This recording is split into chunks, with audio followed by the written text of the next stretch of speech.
Thursdays hit different. Thursdays hit different now, Caroline Fenton, because Thursdays give us Thursday night football. And the NFL is not stupid. The NFL has given us a second week Thursday night football matchup for the ages. Jordan Love versus Jayden Daniels. Now, last time I checked, they don't actually face each other, but they do face each other in some ways. It will be an epic Thursday night football matchup. Yeah. No, they actually, I would love that. If the game started, instead of a coin toss, if the game started with an actual mano-a-mano, we can do whatever. I don't care. Arm wrestling, just paper, rock, scissors. We're just going to sucker punch each other in the face. Then Daniels we could actually... versus Jordan Love. I'm here for it. Honestly, sign me up for that. We need some new pizzazz in this game anyway. It's been the same for too long. I love the idea of which quarterback would win in a slap fight because I don't think either one would actually get in a fist fight. Their hands matter too much. So it's just a slappy fight. Okay, so let's talk quarterbacks right now because tonight we get this matchup of two elite teams, two elite quarterbacks, two teams with a lot of expectations. So right now, this second, today, who's the better quarterback? I have to go with Jayden Daniels. And look, we have more of a sample size of Jordan Love, and I do want to see year 2 of Jayden Daniels. If you can do it in your rookie year, and obviously that was a very magical season from Jayden Daniels and the Commanders last year, give it to me again before I can truly trust you as a quarterback, before I can anoint you the next great one, which is what I think a lot of people want to do with Jayden Daniels. I have to see it twice. But just based off of 1 year with Jayden Daniels, I have to say it's him. Because if you tell me, okay, Caroline, you need to pick a quarterback between these two, you have to win this game. Who do you trust more? Who do you feel like can will you to victory? I have to go with Jayden Daniels. I really liked what I saw from from Jordan Love and their week 1 matchup against the Detroit Lions. But again, we've seen Jayden Daniels elevate a franchise that has been miserable for so many years, really a majority of my lifetime. Year 1, he gets them to the NFC Championship game. I trust Jayden Daniels more. I trust his explosive ability more. I trust his legs more.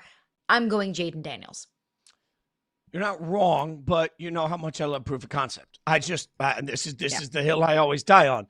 And so while we've seen this incredible moment of brilliance from Jayden Daniels, we've seen now sustained quality play from Jordan Love. And, you know, cautioning everybody, I think I'm the last person to jump on the Jordan Love bandwagon, but I'm now fully on it. Like the wagon, I was trying to run next to the wagon for a while before I committed on whether or not I was going to dive onto it, but I dove onto it now, especially after we saw what we saw week 1, a surgical execution by Jordan Love, and then look back on top of what we saw. Okay, so Jordan Love, the first 8 games of his career, I think were questionable and some accuracy issues. And I questioned after the last 8 games of that season whether or not we were overreacting. And last year, there were some ups and downs, but I understand that, and I feel like where we stand today, right now, we have so much proof of concept that Jordan Love can do so many things. Jayden Daniels, if I needed one play, I trust Jayden Daniels more. If I need one game, I have so much proof of concept. I want to believe in Jayden Daniels, but as we talk about all the time, like I have trust issues. So I need to see more. What about which quarterback do you think this year, looking at these teams as a whole, which quarterback do you think has the better chance to make the Super Bowl this season? Oh, this is so hard because I think it's incredibly disingenuous for me to not say the Packers because I've been saying since Sunday that the Packers had the most dominant win of the weekend, looked like the most complete team of the weekend. And then you add Micah Parsons into a mix with a team that was in the playoffs last year and just ran into an absolute wagon that was the Philadelphia Eagles. Like it is so easy today for me to say that the Packers look like a Super Bowl contender because they do. It is so easy for me to clear out a path for the Packers to get to the Super Bowl because it feels like they have a pretty clear one.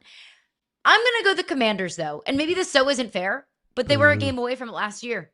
I mean, the Packers got to the wild card round, got bounced. Yes, it was by the eventual Super Bowl champion Philadelphia Eagles. I understand that.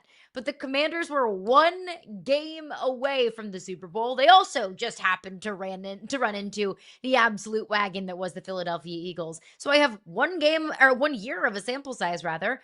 But the Commanders got to the NFC Championship game, and the Green Bay Packers didn't. So for that, I will say the Commanders and Jayden Daniels have a better shot of getting to the Super Bowl because we have a proof of concept coming from the king of proof of concept. Nah, you backed me into a corner on my own argument. That is quality debating by you. That is well done by you.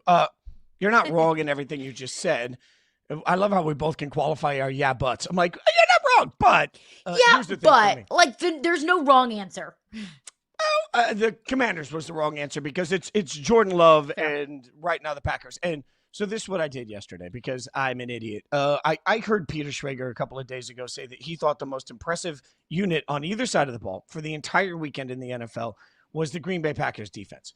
And so I went back and, like the glutton for punishment I rewatched the Packers-Lions game. And I think I spent so much time initially when I watched it thinking, the Lions are broken. The Lions are broken. The Lions are broken.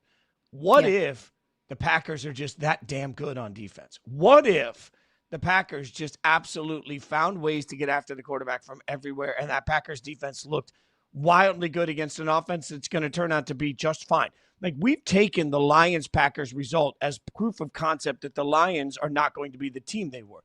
I wonder if what we actually saw, and we only have 1 week, so we don't know yet, but I wonder if what we actually saw is that this Packers defense, even with Micah, who you see on the screen there, who played a limited snap count and was a shell of himself with a back injury and still isn't in football shape, that defense still looked wildly good. They swarmed to the football. Their speed all over the place was absolutely incredible. It just felt like they were never a step behind. There were no wasted steps. They were never in the wrong position. It felt like they knew what was coming ahead. So I keep looking at that defense and saying, oh my God. So now I've got a defense that I think is truly, oh my God. I've got a running back in Josh Jacobs that I trust through and through and through.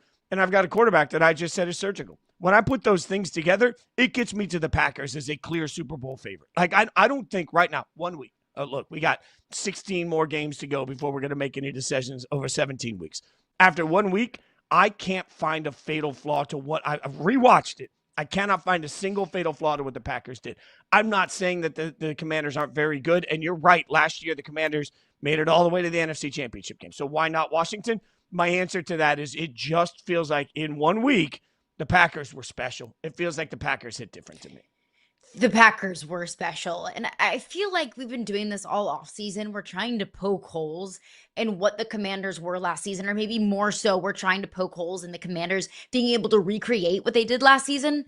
We're not doing that with Denver, at least before week 1 when Denver struggled with the Tennessee Titans and got bailed out by a couple of idiotic tactical mistakes from Brian Callahan.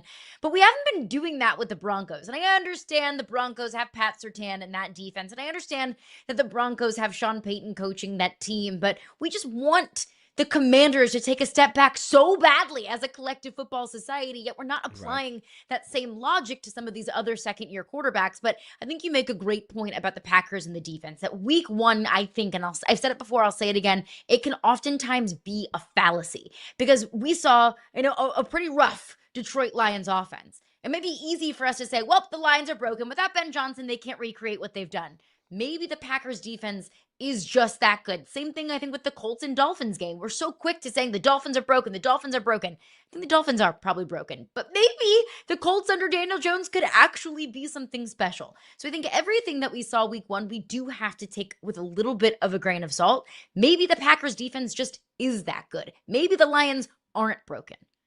Let me ask you this.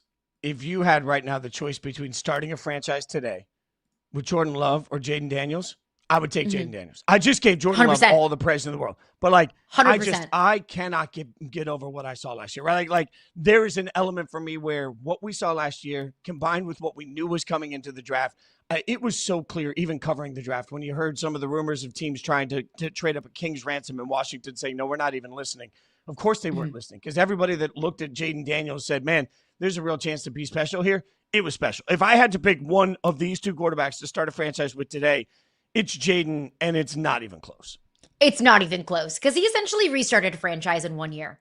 I mean, like the Commanders were in the depths of the NFL. The Commanders were swimming through not just the sea of suck, but the sea of controversy for so long. And you insert Jayden Daniels, and all of a sudden, that was the spark plug that you needed to be a legitimate Super Bowl contender. So I would say I would agree with that 100%. When you're starting a, this proverbial fake fantasy, football team, you want a guy that can do it all. You want a guy that can elevate the team around him. You want a guy that can do things that a lot of other people can't do. We saw Jayden Daniels do that last season, elevate an entire franchise. We saw Jayden Daniels do that in his college days at LSU. And I know that college doesn't always translate to the NFL, but I think at least with 1 year of a sample size of Jayden Daniels, we saw him recreate what he did at LSU, which was elevate one of the worst defenses that I have truly ever seen in college football and turn them into a 9-3 football team.